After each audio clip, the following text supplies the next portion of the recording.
God's priority is not our comfort. It's our character.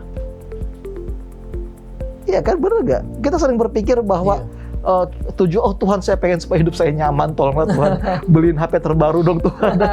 Kita fokus kepada hidangannya yang Tuhan berikan kepada kita. Lihatlah berkat-berkatnya, ya. Bukan hanya berkat secara materi, tapi berkat-berkat yang melimpah. Selagi kita melewati kesusahan-kesusahan yang kita lewati di dunia ini. Kalau kepemimpinan kita di jemaat ternyata itu membawa kerusakan di gereja, ada yang lapar, ada yang kehausan, perlu dipertanyakan. Berarti itu tidak alkitabiah.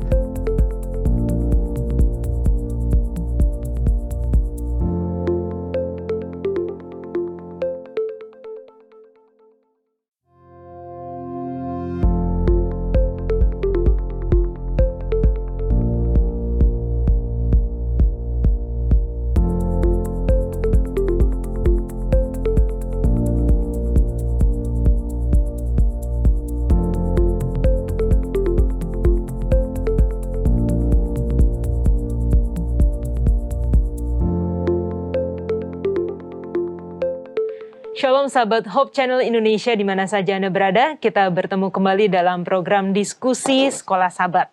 Sepanjang triwulan yang ketiga tahun 2022, kita akan belajar sesuatu yang baru dengan judul Dalam Cawan Lebur Bersama Kristus. Dan di sini kita sudah bersama dengan narasumber dan teman-teman yang akan menemani kita berdiskusi.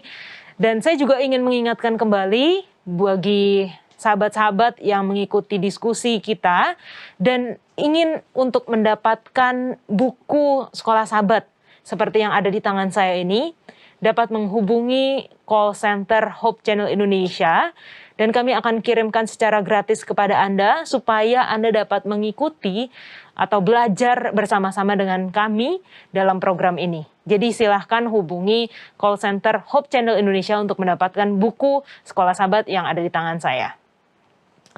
Baik, di sini sudah ada teman-teman, ada Engel, Shalom Engel, apa kabar? Bang Edmund, Shalom Bang. Halo, Shalom, selamat. Shalom Yola, shalom pemirsa. Iya, Bang, ada BJ juga dan juga Pastor John. Shalom. Semuanya. Oke. Kita mau belajar satu hal yang baru, tapi mungkin saya mau nanya sesuatu yang ringan-ringan aja dulu ya sekarang ya. Kalau misalnya kalian representasi diri sebagai hewan atau sebagai binatang, kira-kira binatang apa dan kenapa? Kita mulai dari BJ dulu. Ya, thank you ya. Kalau saya bunglon ya, walaupun bunglon sering konotasi negatif ya, tapi lebih kepada saya suka ciri khas bunglon yang bisa menyesuaikan dengan environment-nya.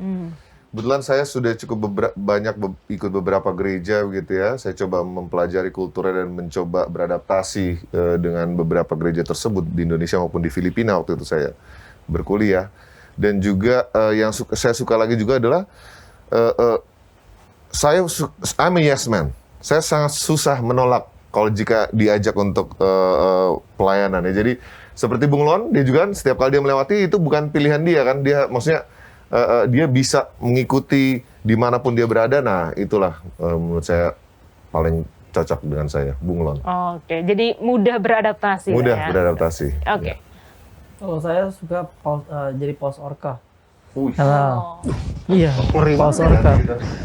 Karena begini, Ini yang nelen ini bukan? iya. Oke. Jadi kalau paus orca itu kita menyadari, saya menyadari kalau sebenarnya sepintar apapun saya belajar, sepintar apapun saya memiliki pengetahuan, tapi ternyata masih ada orang lain lebih pintar. Nah, paus orca itu nggak pernah bekerja sendirian. Itu hebatnya dia. Jadi dia selalu mengetahui bahwa ada orang lain lebih hebat dari saya lebih baik bekerja sama daripada saya bermusuhan. Nah, itu yang saya suka dari paus orca. Iya. Kita lebih baik banyak bersosial. Teamwork, sudah beradaptasi, suka bekerja di dalam grup. Abang apa bang? Wah, kalau saya ini agak negatif juga konotasinya. Anjing soalnya. Anjing. Tapi nggak juga, maksudnya anjing itu adalah salah satu hewan yang bagi saya loyalis ya. Saya teringat satu nama di Alkitab yang masuk tanah Kanaan, itu namanya Kaleb. Dalam bahasa Ibraninya itu Kelev. artinya anjing.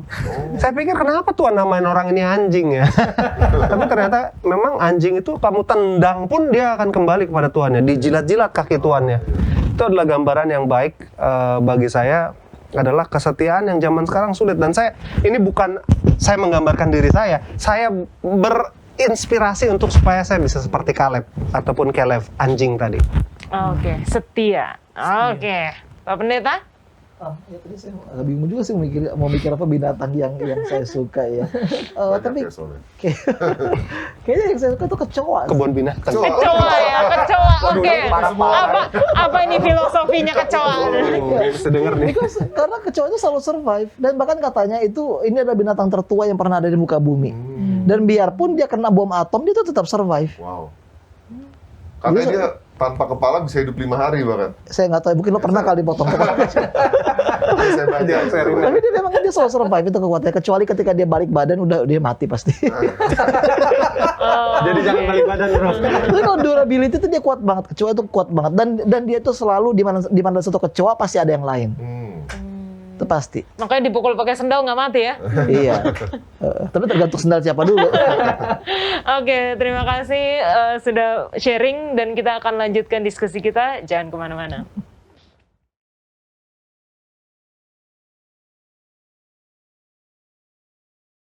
Pelajaran pertama judulnya adalah Cawan Lebur Gembala. Untuk ayat hafalannya terdapat di dalam Mazmur 23 ayat 3. Ia menyegarkan jiwaku. Ia menuntun aku di jalan yang benar oleh karena namanya. Engel boleh bantu kita dalam doa. Mari kita berdoa.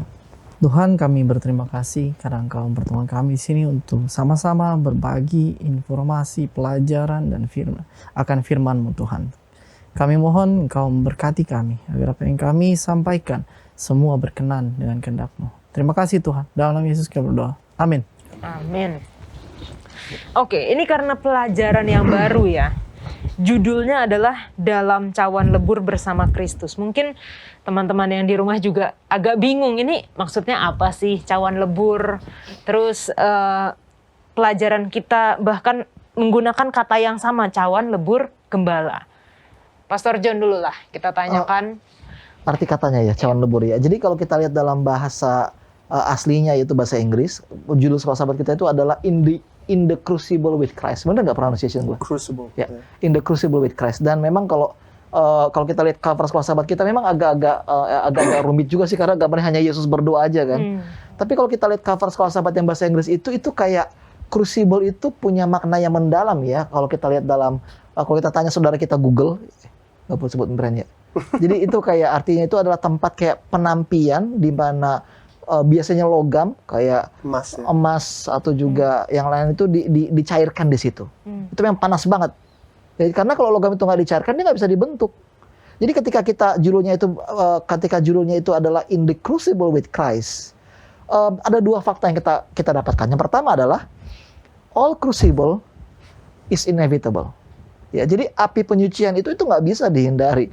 Mau bagaimanapun kita coba lari, kita coba berargumen, in the end kita pasti menemukan diri kita berada dalam api peleburan itu. Oke, itu yang pertama. Tapi yang kedua adalah in the crucible with Christ, dalam cawan lebur bersama Kristus itu menunjukkan bahwa biarpun api itu panas, biarpun prosesnya itu lebih lama daripada yang kita bayangkan, kita nggak sendirian. Ada Kristus. Itulah yang disebut dengan cawan lebur. Satu tempat di mana kita ditempa, kita dibentuk, kita dipanaskan, kita di format ulang. Hanya kita bersama-sama dengan Kristus. Oke. Terima kasih Pastor John. Nah, ini mulai spesifik nih karena pelajaran kita yang pertama, cawan lebur gembala, itu membahas banyak ayat-ayat mengambil dari Mazmur 23. Siapa yang nggak tahu ya, Mazmur 23 itu bahkan lagunya pun ada beberapa versi gitu dari The Lord is my shepherd gitu ya. Tuhan adalah gembalaku dalam berbagai bahasa. Nah, bagi teman-teman yang di sini, kira-kira pelajaran kita sepanjang pekan ini, cawan lebur gembala, Mazmur 23, tentang apa sih? Thank you ya. Jadi cawan lebur tadi Pastor John sudah jelaskan mengenai cawan lebur. Saya suka membahas mengenai gembalanya juga. Jadi kita sering mendengar kita ini adalah domba-domba Allah, ya. Kita dituntun oleh gembala agung kita yaitu Yesus Kristus. Tapi tahu nggak kita bahwa pekerjaan jadi gembala itu juga bahkan sebenarnya lebih sulit dari menjadi gembala tersebut. Jadi kita ini gembala, kita domba kan. Kita kadang-kadang udah komplain, kita udah bersungut-sungut. Aduh, jadi susah jadi domba ini, kita harus sacrifice, kita harus berkorban segala macam. Tapi lebih susah jadi gembala. Dan tahu nggak, ada yang lebih susah lagi dari gembala dan domba. Jadi dua-duanya, yaitu Yesus Kristus. Dia gembala tapi dia juga domba yang dia apa? Disembelih karena untuk menggantikan kita yang harusnya mati. Jadi Tuhan tidak pernah meninggalkan kita sendiri. Tadi saya sampaikan, walaupun aku berjalan dalam lembah kekelaman, aku tidak takut bahaya karena gadamu, tongkatmu, itulah yang menghibur aku. Tapi yang penting adalah bahwa bagaimana kita mengetahui in a greater context bahwa sebenarnya Tuhan mengizinkan kita melewati hal-hal tersebut sebenarnya untuk kita bertumbuh di dalam Dia. Api tadi yang disampaikan oleh Pastor John dipakai untuk memanaskan, memurnikan emas. Itulah proses yang banyak orang tidak mau. Makanya Yesus bilang apa? Kalau boleh hindarkan cawan ini. Karena secara natural kita nggak mau cawan ini. Ini prosesnya nggak mau orang yang mempunyai logika sehat nggak mau lewat. Tapi kalau kita tahu ujungnya kita akan menjadi sebuah orang yang menjadi seperti Kristus, kita harus lewati ini semua, keputusasaan, kepengkhianatan, kekecewaan, kehilangan. Karena apapun yang kita lewati ini, ingatlah bahwa Yesus melewati yang lebih buruk dari itu dan Dia survive. Iya. Kita punya janji yang sama juga. Ini kalau di buku pelajaran Sekolah Sahabat kita ada bagian pendahuluan, judulnya adalah Pencipta yang Tersalib. Jadi seperti yang tadi BJ katakan bahwa Dia itu yang menciptakan kita, tetapi Dia juga yang harus melewati penderitaan supaya kita selamat, supaya yang diciptakannya itu selamat. Dan apa yang kayaknya manusia banyak ya bilang, aduh saya menderita, aduh saya ini, saya mengalami ini. Tetapi kita lupa bahwa Yesus telah melewati semuanya. Ya. Mungkin Bang Edmund ada yang mau ditambah? Ya, kalau aku melihat dari perspektif bagaimana kok ini ada cawan peleburan, tapi kita ngomongin mengenai domba dan gembala gitu loh. Ini perlu juga kita melihat konteksnya bahwa di dalam cawan peleburan tadi yang Pendeta Yones sudah sampaikan, bahwa kita ini dilebur itu inevitable, artinya kita harus dilebur. Kenapa? Untuk dibentuk menjadi sebuah menjadi sebuah benda, dia harus dileburin dulu, ya kan, logam itu. Nah, begitu juga dengan gembala.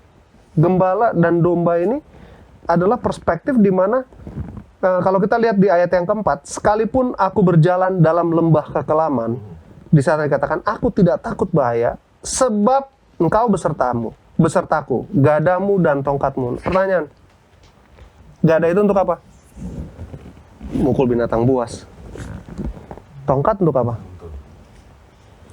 Menuntun. Bagaimana tongkat itu menuntun? Mukul domba. Kadang-kadang juga. Ya kan? Jadi kalau lihat tongkat gembala itu ada kayak di ujungnya itu ada kayak U-nya. Kadang-kadang domba ini agak sedikit melenceng, lehernya masih digini nih, ditarik. Ya kan? Jadi itu juga menjadi tantangan bagi kita umat-umat Tuhan di zaman akhir. Kadang-kadang kita butuh seorang gembala, ya kan? Di mana kita lari kemana, ditarik leher kita nih. Jadi pembentukan karakter inti daripada pelajaran kita, pembentukan siapa kita di dalam Kristus, ya kan? Pertumbuhan kita bersama dengan Kristus adalah hal yang sangat penting, apalagi kita sedang berada di dunia yang semakin gemerlap. Saya bilang gemerlap itu ya karena memang kenyataannya kita semakin gelap, semakin hancur, dunia semakin tanpa moral. Jadi kita butuh gembala, butuh disucikan. Thank you Bang. Jangan kemana-mana sahabat-sahabat, karena kita akan lanjutkan diskusi kita setelah yang satu ini.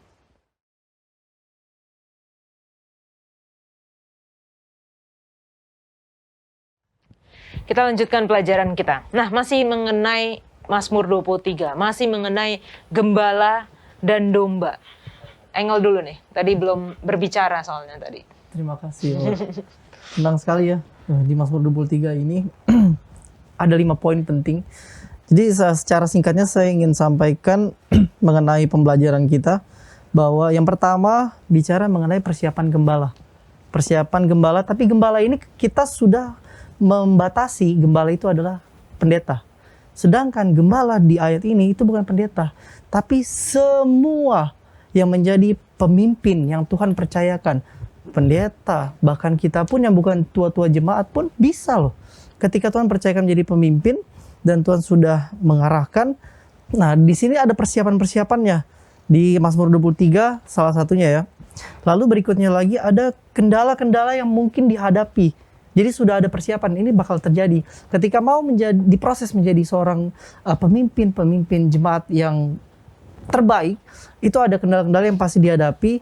Tapi yang saya sangat senang adalah kalau saya dijanjiin orang, misalnya saya dijanjiin Pastor John, saya masih nggak begitu bahagia. Kenapa? Karena Pastor John bisa mengingkari. Tapi kalau yang janjikan ini Tuhan, wah di sini saya senang. Karena Tuhan tidak pernah mengingkari. Itu dia. Tuhan sangat pasti. Sehingga di dalam Mazmur 23 ini, yang saya dapati persiapan-persiapannya, ini menarik sekali ya. Kalau di ayat pertama ini dia membahas mengenai bagaimana pemimpin gereja yang benar. Nah, pemimpin gereja yang benar saya coba baca di ayat 1 dan 2 ya. Saya bacakan aja supaya lebih dapat maknanya. Mazmur 23 ayat 1 dan 2. Mazmur Daud, Tuhan adalah gembalaku, takkan kekurangan aku.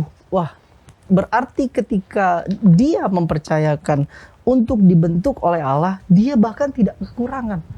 Karena dia tahu bahwa gembala agungnya itu siapa? Allah itulah gembala agung itu yang tidak akan membuat dia kekurangan. Lalu di ayat kedua, ia membaringkan aku di padang yang berumput hijau, ia membimbing aku ke air yang tenang. Tapi kalau kita gunakan makna sebenarnya, ini agak berbahaya kalau kita salah mengerti. Karena air yang tenang biasanya buaya dari sana. Biasanya ada buaya, serius. Jadi orang pendiam itu bahaya. Iya. Makanya hati-hati. Tunggu saya ribut. Bener. Ya, kalau Kayaknya lebih baik air yang tenang daripada buaya yang tenang. Iya. Jadi kalau saya perhatikan ternyata maksud dari ayat 2 ini lebih kepada begini. Seorang gembala atau kita dipercayakan untuk memimpin jemaat ya. Siapapun itu, bukan hanya seorang pendeta. Siapapun dipercayakan untuk memimpin orang lain atau bukan jemaatnya itu sendiri. Dia juga ketika diberkati, artinya kan nggak mungkin ketika kita dipercayakan memimpin, itu nggak mungkin kita berkat kita di bawah dia. Nggak mungkin, itu sangat tidak mungkin. Pasti mungkin kepintaran kita lebih dari dia atau rezeki kita lebih dari dia. Selalu ada lebih, dan lebih itu bukan berarti untuk menyombongkan, tapi untuk memprovide yang kurang. Itu dia yang nggak didapat kan? Di sini dapat. Ternyata Tuhan mengarahkan para pemimpin gereja supaya mempersiapkan jemaatnya berada pada kondisi yang damai dan sejahtera. Kan kalau padang rumput hijau itu kan berarti segar dong. Makanannya itu tercukupi dong. Kalau rumput kering nggak mau juga, pasti nggak sehat juga kan dombanya. Kira-kira seperti itulah yang saya dapatkan. Amin. Oke. Ada di sini, di pelajaran hari Senin yang membahas ayat 3 ya. Ya. Ia menuntun aku di jalan yang benar oleh karena namanya.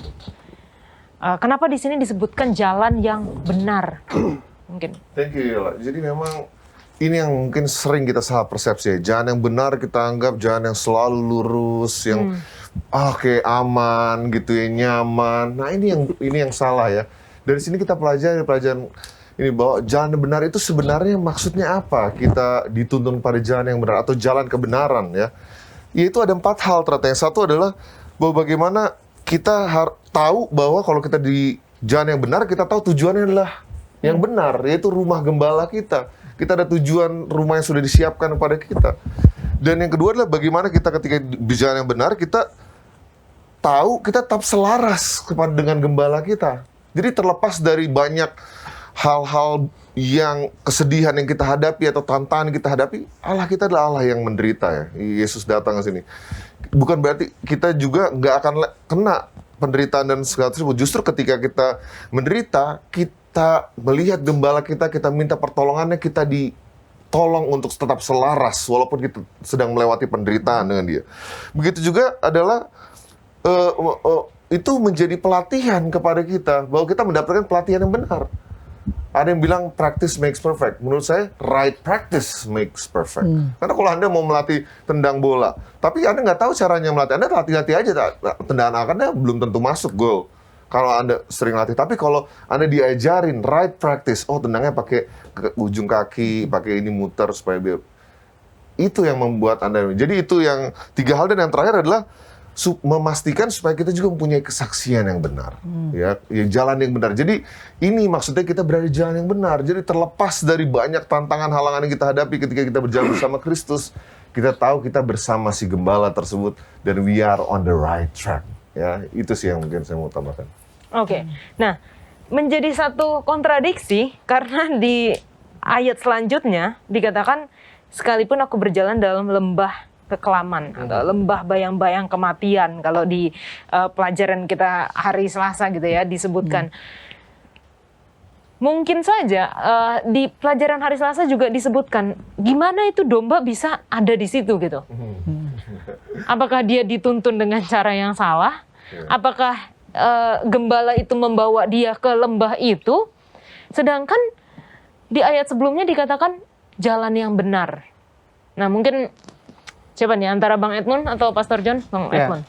Saya pikir ada dalam Yakobus pasal yang pertama nih. Yakobus ini berbicara mengenai iman tanpa perbuatan dan segala macam ya. Yakobus pasal yang pertama berbicara jelas mengenai, mari kita buka Yakobus 1 ayat yang ke-14. Boleh, Yol? Oke, Yakobus 1 ayat 14. Tetapi tiap-tiap orang dicobai oleh keinginannya sendiri, karena ia diseret dan dipikat olehnya. Lanjut, ayat 2.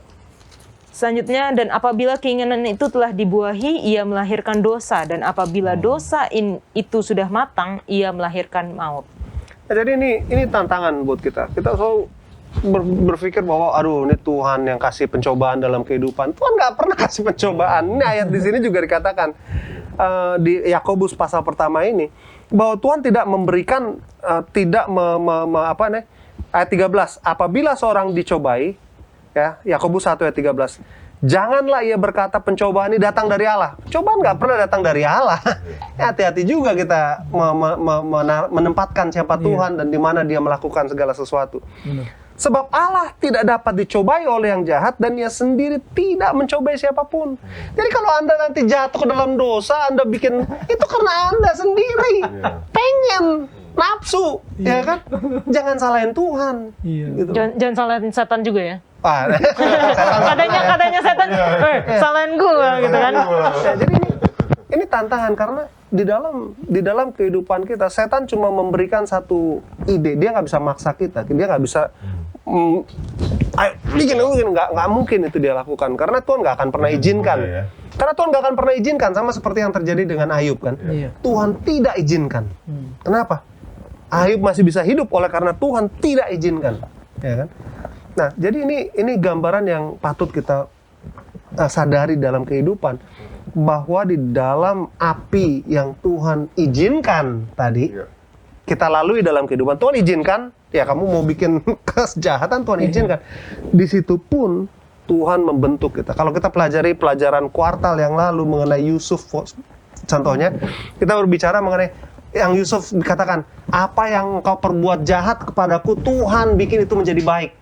Ya kan? Ya, artinya saudara-saudaranya bikin jahat sama dia, tapi Tuhan ternyata melalui dia, melalui kejahatan yang mereka bikin, Yusuf bisa berada di sana sekarang, jadi tangan kanannya Firaun gitu loh. Jadi melalui pencobaan apapun yang kita lalui, yang Tuhan izinkan kita lalui, adalah untuk membentuk kita. Itu saya pikir yang menjadi pandangan yang baik buat kita juga. Ya, kalau kita lihat di Mazmur 23 ini ada yang menarik. Kenapa? Karena secara akademis dan juga struktur bahasa, Mazmur 23 itu terbagi menjadi dua. Notice nggak itu? Yang pertama adalah perjalanan di padang gurun. Itu yang pertama. Dan di bagian pertama itu adalah ayat 1 sampai 4. Dalam perjalanannya baik gembala maupun domba, mereka mengunjungi tempat-tempat berbeda. Bisa nggak notice tempat-tempat berbeda itu apa aja? Yang pertama, membaringkan aku di padang rumput yang hijau. Yang kedua, membimbing aku ke air yang tenang. Oke. Yang ketiga, menuntun aku di jalan yang benar.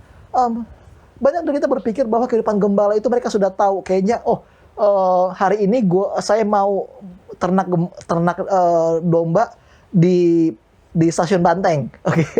Besok pasti pindah ke Senayan. Tapi kalau kita coba lihat secara kontekstual bahwa padang rumput hijau itu susah dicari. Di Israel itu bukan satu hal yang gampang. Kenapa? Karena mereka sangat-sangat bergantung kepada curah hujan. Mereka peradabannya berbeda dari Mesir yang memang diairi oleh Sungai Nil dan pasti subur. Tapi kalau di Israel itu susah sekali. Jadi kehidupan gembala adalah kehidupan nomaden. Mereka harus pergi berjalan, dan dalam perjalanannya itu ada tempat-tempat yang harus mereka kunjungi, dan di tempat-tempat itulah gembala mengambil peranannya aktif. Contohnya, membaringkan aku di padang rumput yang hijau. Kenapa emang nggak bisa domba berbaring sendiri? Nggak bisa. Domba itu kayak bayi, mereka tuh restless. Semakin ngantuk mereka, semakin aktif, benar gak? Jadi itu harus gembala yang membaringkan. Kemudian ia membimbing aku ke air yang tenang. Oke. Air yang tenang itu kayak dibilang tadi banyak buaya. Memang benar. Oleh karena itu ketika mereka tiba di tepi sungai, air itu harus dibuat tenang. So, yang kemudian ia menuntun aku di jalannya benar. Tapi jangan lupa kata-kata selanjutnya. Oleh karena namanya. Bukan nama kita. Oke. Tapi nama dia. Jadi artinya dalam semua perjalanan kehidupan kita, God will bring us to a place that we never imagine. Coba gue tanya pribadi, lo pernah expect nggak bakal berakhir kerja di perusahaan lo sekarang? Enggak. Kayak lo, pernah expect nggak satu hari bakal ada di sini di Hope Channel sama-sama kita? Kan enggak kan, sama kayak Kayola juga.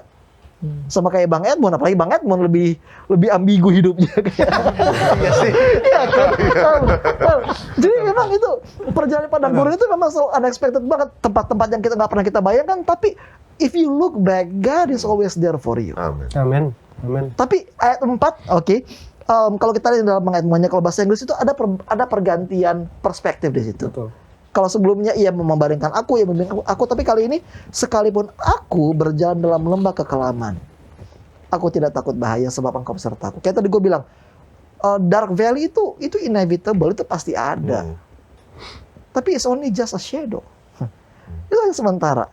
Dan apa yang terjadi setelah valley itu kita lalui, banquet menunggu. Dan itulah kita temukan di dalam ayat 5 dan 6. Hidangan, oke, mengurapi kepalaku dengan minyak, kita tiba di rumah, itulah bagian yang kedua. So, kita nggak bisa tiba di banquet itu, di perjamuan itu kalau kita nggak melewati lembah kekelaman. Kita nggak akan pernah bisa. Itu pasti ada. Tapi, the good news is that tongkat dan gada itu ada sama kita. Tadi kayak Bang Edmond bilang kan, tongkat itu kadang-kadang untuk mukul kita. Because God's priority is not our comfort. It's our character. Iya kan, bener gak? Kita sering berpikir bahwa Tuhan, saya pengen supaya hidup saya nyaman, tolonglah Tuhan beliin HP terbaru dong Tuhan. Saya pengen untuk punya rumah yang besar, karena all of us are comfort oriented. Itu coba kalau lihat lu itu pasti comfort oriented banget. Kayak domba ya. Kayak domba. Pengennya makan, terus pengen hemat, makan banget. terus. Kayak dulu gue punya HP jadul banget, sekarang gue punya HP agak bagus. Tapi sekarang gue mikir, kok HP gue nggak bisa NFC ya? Selalu ada ya kebutuhan lain. Iya. Tapi kalau kita lihat dalam Mazmur 23, comfort itu bukan prioritas Tuhan, tapi karakter. Dan Dia akan gunakan segala cara supaya kita berubah. Amin. Begitu. Oke, mungkin sedikit aja pertanyaan. Sebelum nanti kita lanjut ya di segmen selanjutnya. Apakah ini untuk cerita Mazmur 23 itu untuk general, untuk semua orang? Karena kalau kita katakan Tuhan adalah gembalaku, Tuhan menuntun umat-umatnya. Kalau ada seseorang yang mungkin bukan umat Tuhan, atau seorang yang kalau di Yesaya dikatakan telinga Tuhan tidak kurang tajam untuk mendengar, tangan Tuhan tidak kurang panjang untuk menolong, tapi yang menjadi pemisah adalah dosa-dosamu. Orang-orang yang masih hidup di dalam dosa, apakah Mazmur 23 termasuk bagi mereka yang Tuhan tuntun juga di dalam hidup mereka? Ya, kita mengatakan, Sabar Bang, sabar. Kita akan kembali lagi setelah yang satu ini.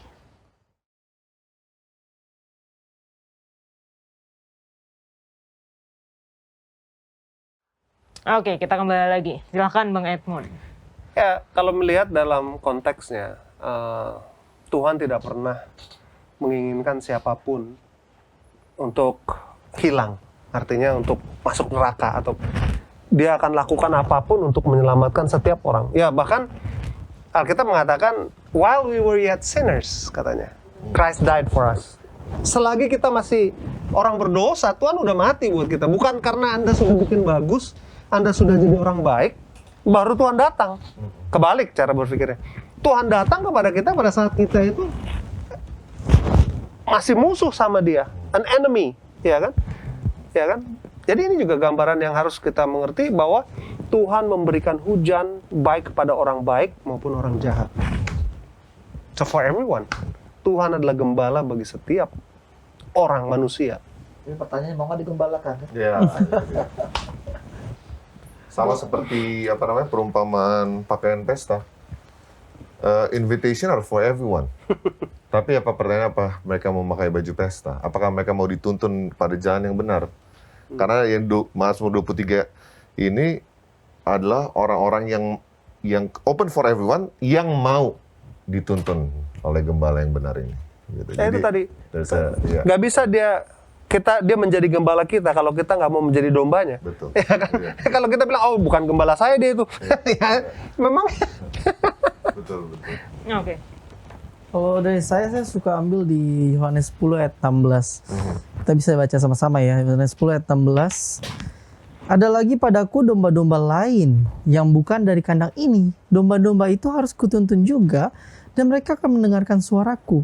Dan mereka akan menjadi satu kawanan dengan satu gembala. Amin. Nah, ini sangat menarik banget ya. Jadi kita nggak memandang ras, nggak memandang lagi denominasi. Saya pernah berpikir begini, seandainya kita paham posisi kita di mana, bahkan konsep tubuh Kristus itu bisa digunakan di denominasi. Artinya kita tahu, kita nih misinya ada. Dan itu sudah ada di Roh Nubuat, bahwa misi kita ini apa, sudah ada. Tapi di tempat lain ternyata di Indonesia lain punya misi lain yang Tuhan juga sudah atur. Tapi sebenarnya gembala agung kita satu. Nah, coba bayangkan kalau timur kita bagus banget nih ya. Wah, bayangkan coba kita mempersiapkan jalan untuk kedatangan Tuhan Yesus kedua kali. Tapi ada juga denominasi yang fokus pada kasih Kristus. Ada yang fokus pada Roh Kudus. Kalau itu disatukan semua, it's Jesus. Siapa lagi? Cuma Yesus kan karakter itu semua. Kalau dipisah-pisah, kita berbeda. Tapi kalau disatukan, it's Jesus. Kita dileburkan dalam Yesus, seperti pelajaran kita ini. Dan dua hal penting lain yang saya mau sampaikan dari ayat ini, saya dapati seperti ini. Pemimpin gereja yang baik itu ternyata mengenal jemaatnya. Iya. Lucu ya kalau kita memimpin jemaat tapi kita nggak tahu. Mungkin karena dia miskin misalnya ya. Ada yang seperti itu, risih sama orang miskin. Iya. Nggak mau melawat ke orang miskin. Tapi kalau yang setara, selevel mungkin mau gitu ya. Tapi itu berbahaya juga. Dan ini yang harus dipahami. Ketika kita dipercayakan Tuhan memimpin jemaat, seburuk apapun jemaat kita, maka kita harus datang untuk menunjukkan Kristus kepada dia. Nah, ketika kita mengenal dan kita juga mau berkorban, ternyata kita harus ada kemauan untuk berkorban bagi jemaatnya. Lalu yang berikutnya lagi, ternyata gembala yang baik itu juga pedulikan anggota-anggota jemaatnya. Harus ada kepedulian. Kasih Kristus itu harus ada kepada jemaat-jemaatnya.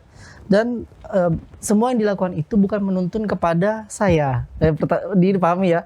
Bukan kepada bukan kepada saya. Tapi ketika kita lakukan itu, agar mereka melihat, ini loh gembala agung kita yang ngajarin. Yesus yang ngajarin saya begini. Sehingga ketika apa yang saya lakukan, kasih yang saya bagikan, pelajaran yang saya bagikan, itu semua untuk tuntun mereka, jemaat-jemaat itu kepada Kristus lagi. Amin. Oke.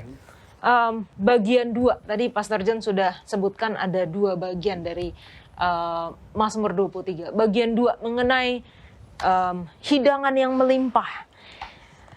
Pelajaran hari Rabu, meja yang dikelilingi, lalu ada minyak dan piala. Mungkin boleh Pastor John. Ya, jadi ini membahas tentang fullness of life ya, di mana kita merasa cukup dalam semua hal. Dan ini mengarah kepada pertanyaan sebelumnya.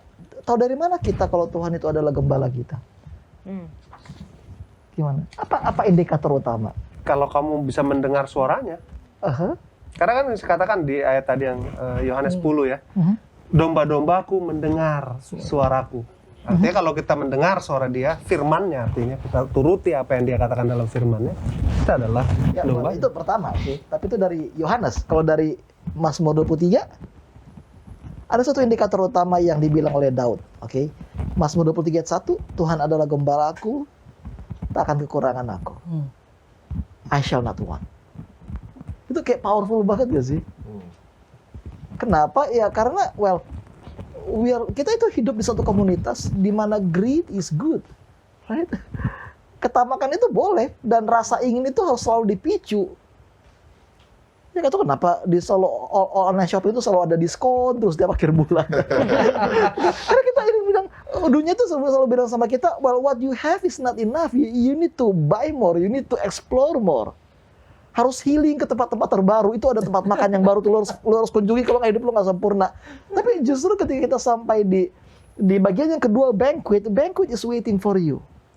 Dan kita nggak akan pernah bisa merasa puas kalau kita nggak mendengar suara gembala, mengikuti dia sampai kita tiba di jamuan yang besar itu. Tapi perhatikan 23:4 ayat 5. Biarpun dia sudah tiba di hadapan Tuhan, sudah makan di rumah yang Tuhan sediakan, tapi ada satu hal yang menarik. Engkau menyediakan hidangan bagiku di hadapan lawanku.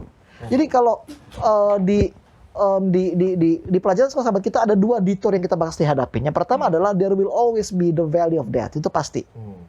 Oke, jadi yang namanya pemakaman itu pasti ada. Ya. Antara kita yang memakamkan atau yang kita yang dimakamkan. Ya kan kita hanya nunggu giliran doang kan. Iya. Oke, tapi yang kedua juga lawan itu pasti ada. Bener nggak, tempat kerja kalian gimana? Ada nggak lawan? Itu ada nggak? Ada nggak ya? Musuh dalam selimut. Oke. Ada nggak domba bergigi serigala? itu pasti ada. Jadi berbulu domba deh. iya, tapi serigala berbulu domba itu masih lebih ringan daripada domba bergigi serigala. Itu lebih gigi. Jadi kita nggak bisa expect ya kayak tadi disampaikan. Kita nggak bisa expect bahwa dalam Tuhan itu kita pasti merasa nyaman. Oke, tapi ada janji yang sangat menarik. Kebajikan dan kemurahan belaka Akan mengikuti aku. aku. Pernah nonton film The Pursuit of Happiness? Iya. Iya. Yang dari Will Smith kan? Iya. Dan itu dilandaskan pada konstitusi Amerika, di mana setiap orang itu dipanggil untuk mengejar apa namanya? American Dream. American Dream. Ya kan? Tapi kalau kita lihat ketika kita bersama dengan Allah, bukan kita yang mengejar kebahagiaan. Perhatikan nggak frase itu? Kebajikan dan kemurahan belaka mengikuti aku. Justru yang terjadi adalah kebalikannya. Jadi selama kita masih mengejar kebahagiaan, kesuksesan, oke, dan juga sukacita dan rasa puas itu artinya apa? Kita nggak berjalan dengan gembala yang benar. Oke, Amin. itu sih. Amin. Dalam Setuju ini, nggak? dalam. Ya. Dalam. Oke, tapi ini pertanyaannya apakah itu hanya perasaan gitu ya? Jadi artinya walaupun saya mengalami penderitaan, walaupun mungkin hidup saya berkekurangan, tapi saya merasa saya cukup karena saya bersama dengan Tuhan. Karena ada banyak orang-orang yang kita lihat dia katakan saya sudah berjalan dengan Tuhan, tapi kok hidup saya susah, kok hidup saya kekurangan, kok saya mau sekolahin anak nggak bisa, kok saya nggak dapat pekerjaan. Banyak yang seperti itu. Apakah artinya mereka tidak berjalan bersama dengan gembala yang benar? Mungkin kalau boleh menjawab pertanyaan adalah, yang sering kali juga kita salah pengertian adalah ketika kita melihat berkat itu hanya secara materi. Nah, ini yang sering mengkaburkan orang. Tuhan, saya kekurangan berkat. Tuhan, kenapa Engkau tidak memberkati saya? Tuhan, kenapa?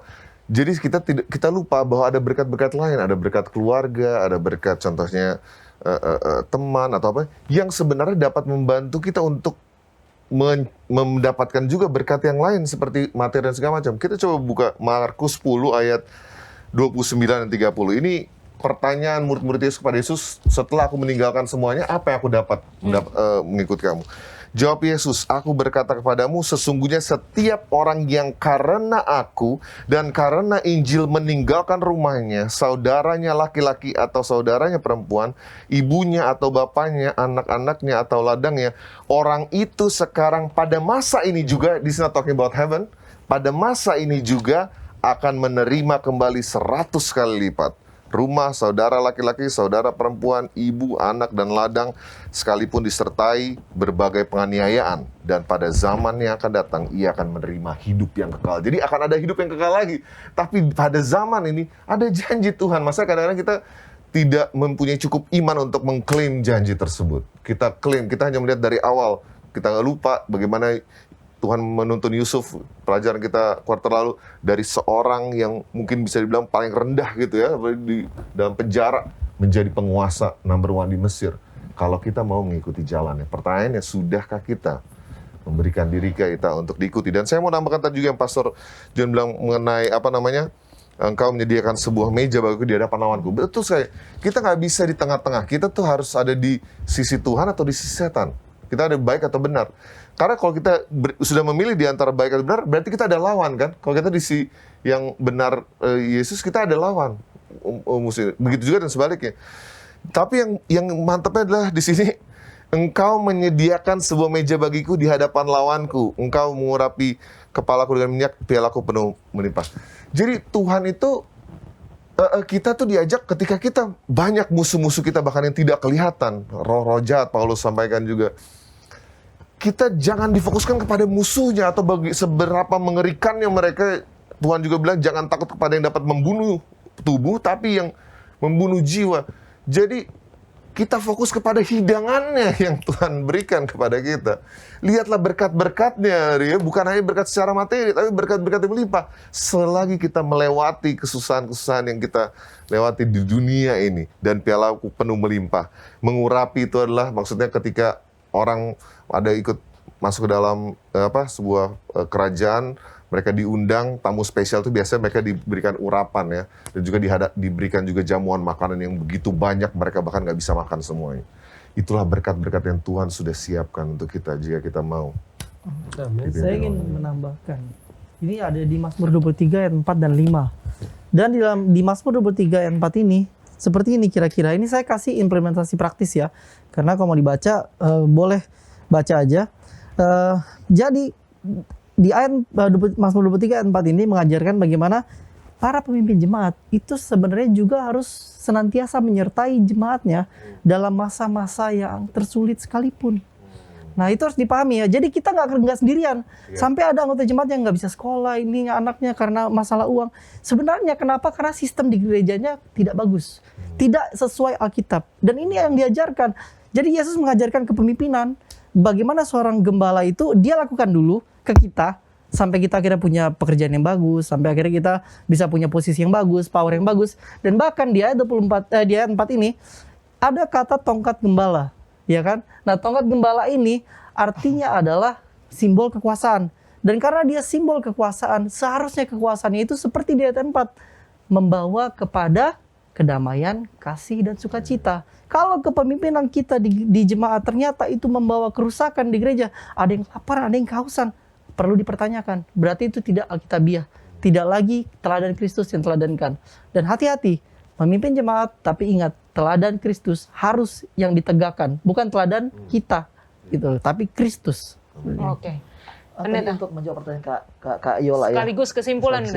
Ya, jadi ada beberapa orang yang tadi kan, kenapa saya udah dekat sama Tuhan tapi secara keuangan masih menderita. Kenapa saya udah dekat sama Tuhan tapi masih ada hal-hal yang saya nggak ingini. Saya biasanya ambil dari Mazmur, tapi kita coba lompat ke 1 Timotius 6 ayat 6 sampai 9. Ini agak panjang tapi I'm trying to summarize everything.